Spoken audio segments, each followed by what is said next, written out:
மாண்புமிகு தமிழ்நாடு முதலமைச்சர் அவர்களின் பார்வைக்கு மக்கள் சேவை என்ற தலைப்பில் எங்களுடைய திருவேல் பத்திரிகையின் சார்பில்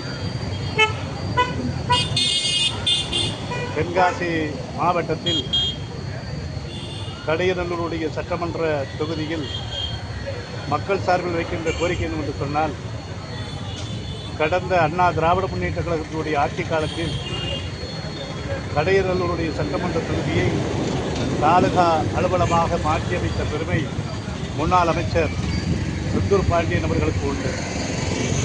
அவருடைய சீரிய முயற்சியால் அந்த பணி நடந்தது. அந்த தாலுகா அலுவலகம் வந்த பிறகு ஒரு தாலுகா அலுவலகம் அமைந்தால் அரசு என்னென்ன நிர்வாகத்தையெல்லாம் இங்கே கொண்டு வர வேண்டும் என்பது அரசனுடைய விதிகள் இருக்கிறது.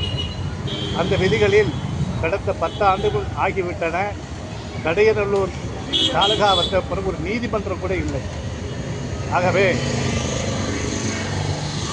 புதிதாக தேர்ந்தெடுக்கப்பட்டுள்ள கடையநல்லூர் உயர்ந்த சட்டமன்ற உறுப்பினர்கள் மாண்புமிகு தமிழ்நாடு முதலமைச்சர் ஜோசப் விஜய் அவர்களுடைய பார்வைக்கு வைத்து, மாண்புமிகு தமிழ்நாடு சட்டத்துறையினுடைய அமைச்சர் அவருடைய பார்வைக்கு வைத்து கடையநல்லூர் சட்டமன்ற தொகுதிக்கு நீதிமன்றம் மிக விரைவாக சார்பு நீதிமன்றம் அமைத்து தந்திட மக்கள் சார்பில் ஒரு நீண்டகால கோரிக்கையாக இருக்கிறது.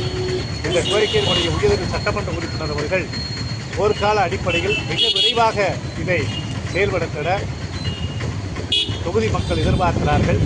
ஆகவே அதற்கான அரசாணையை பெற்று மக்கள் பயன்பாட்டில் கொண்டு வந்திட முதல்வர் அவர்களும் மாண்புமிகு சட்ட அமைச்சர் அவர்களும் நம்முடைய தொகுதியுடைய உயர்ந்த சட்டமன்ற உறுப்பினர் அவர்களும் சிறப்பான பணியை மக்கள் சேவை ஆற்றிட எங்கள் திருவேல் பத்திரிகையின் சார்பாக இக்கோரிக்கையை உங்கள் பார்வைக்கும் தமிழக அரசுடைய பார்வைக்கும் சமர்ப்பணம் செய்கிறேன்.